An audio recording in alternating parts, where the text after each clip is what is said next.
Loriquilla Ted, daughter of the chief of the Laguna Pueblo people, was photographed around 1905. She wears traditional Kawaik attire with a belt and beaded necklaces. The image is part of the visual record from the period when Pueblo communities were documented by ethnographers in the semi-arid setting of west-central New Mexico near Albuquerque. Dated 1908 and attributed to Roland Reed, the image shows an Ojibwe woman. In the early 20th century, assimilation policies in the U.S. and Canada pressured indigenous peoples. Photographers sought to record or stage traditions. The portrait documents clothing and female presence amid profound changes. Photographed by Carl Wernz in 1900 in Hopi Territory, Arizona, the scene shows two young girls beside an adobe window. At the turn of the century, the Hopi lived under assimilation policies and federal schools. The framing records the girls' attentive gaze outward, a metaphor for a people between tradition and the imposed world. A 1878 record at Fort Keogh in the Montana Territory shows a Cheyenne woman. That fort, created after the Battle of Little Bighorn, symbolizes U.S. military expansion and the reservation policy. In those years occurred the Northern Cheyenne Exodus, 1878-79, when groups sought to return to their lands. Three women connected to the Isleta Pueblo community: Carlotta Chiwiwi and her daughters Maria and Felicita Tura. The photo, from the early 20th century and attributed to Poli, is set in New Mexico on the eve of statehood, 1912, when assimilation policies and ethnographic photography shaped the representation of Pueblo peoples. The photograph records Hopi youth in Sikomovi, on First Mesa, Arizona in the southwest. Made by Frederick Monson in the early 20th century, a period of assimilation policies in the U.S., it functions as an ethnographic document. The girls appear in traditional attire, markers of community identity. In the image, a young woman of the Taos Pueblo people in New Mexico is seen, photographed in 1895. The settlement, with adobe houses built over centuries, predates Spanish colonization and passed through Spanish, Mexican, and U.S. rule. The record captures a moment of daily life under the period's assimilation policies, evidencing cultural continuity. In the image, a young Kiowa woman is seen in 1892, a period of reservations and intense assimilation pressure in the U.S. The record captures a moment of her routine, possibly tied to domestic work and village rites. The clothing and gaze indicate family status and gender norms that organized Kiowa social life. A woman of the Spokane people is portrayed in 1897 by Frank LaRoche. The record belongs to the period of reservation consolidation and assimilation policies in the U.S. after the Dawes Act, 1887. The photograph, ethnographic in nature, documents Spokane dress and social presence on the Columbia Plateau in the northwestern U.S. A 1904 photo portrays the Corn Maiden, a ritual figure of the Pueblo peoples in present-day New Mexico. The motif celebrates corn, an agricultural and dietary staple since ancestral times, tied to the cycle of rains and harvest ceremonies.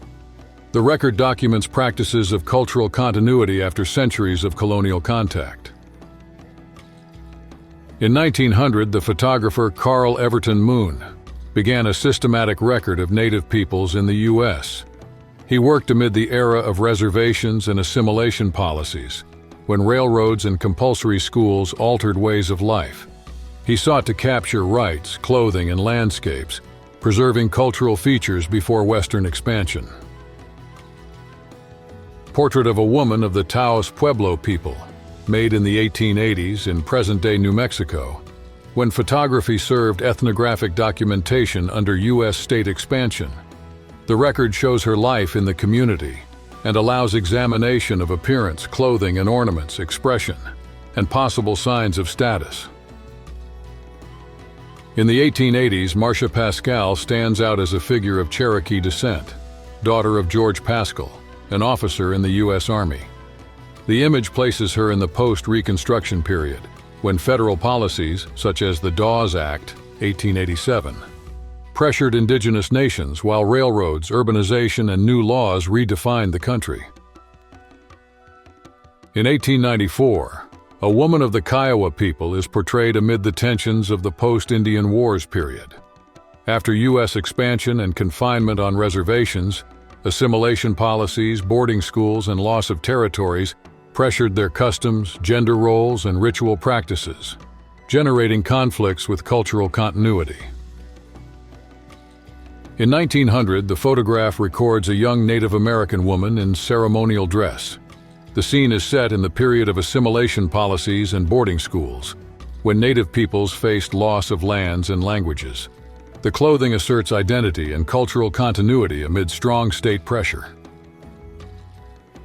A photograph from 1899, made by Frank Reinhardt, portrays Hattie Tom, a woman of the Apache people. On the threshold of the 20th century, when assimilation policies and confinement on reservations shaped indigenous lives, the portrait records clothing, posture, and identity. As a visual source, it allows observation of how the Apache people presented themselves to the public gaze. Elsie Vance Chestuan evokes a trajectory connected to the Chiricahua, an Apache subgroup. In the 19th century, U.S. expansion imposed military campaigns, broken treaties, and forced removals, from Arizona to prisons and reservations. The image is set in this context of state control that redefined names, territories, and identities. In 1886, Lizzie Longwolf appears as a performer in Buffalo Bill's show. These traveling shows, which staged the frontier for urban audiences, included indigenous people in choreographed numbers. Her presence helps to understand how entertainment shaped public images of Native peoples and their roles in that setting. A photograph from 1895 portrays a young Hopi woman. The record, made during a period of assimilationist pressure in the U.S., documents clothing and ornaments used in the villages on the mesas of Arizona.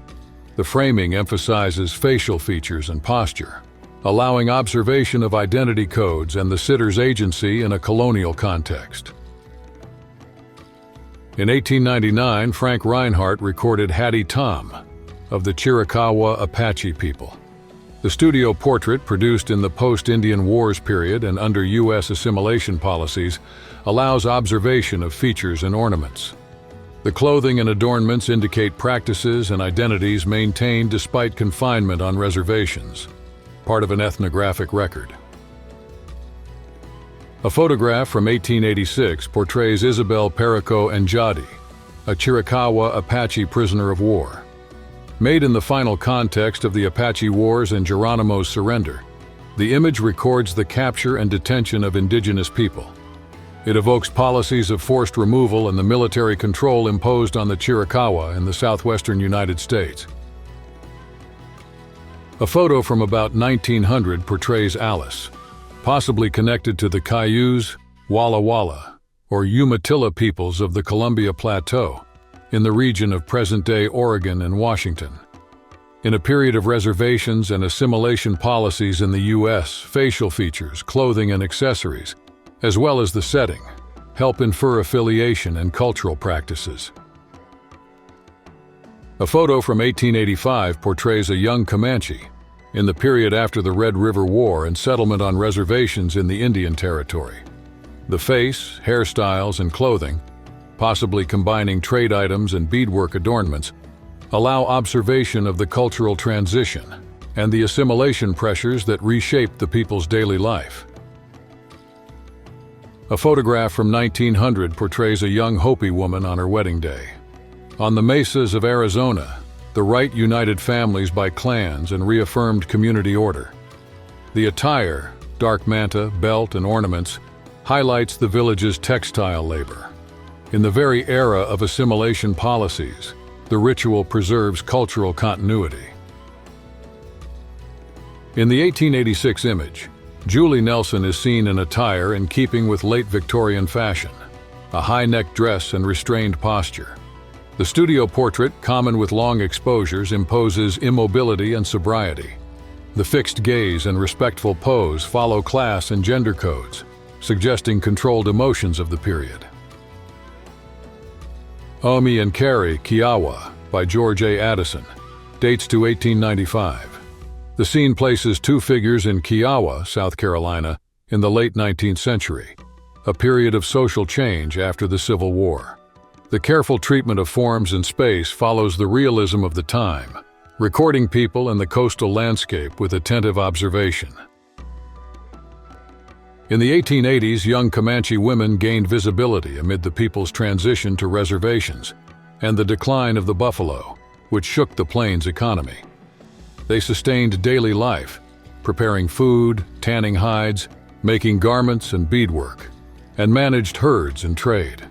They played roles in educating children and transmitting songs and narratives, preserving rituals and clan alliances as society adapted to colonial pressure.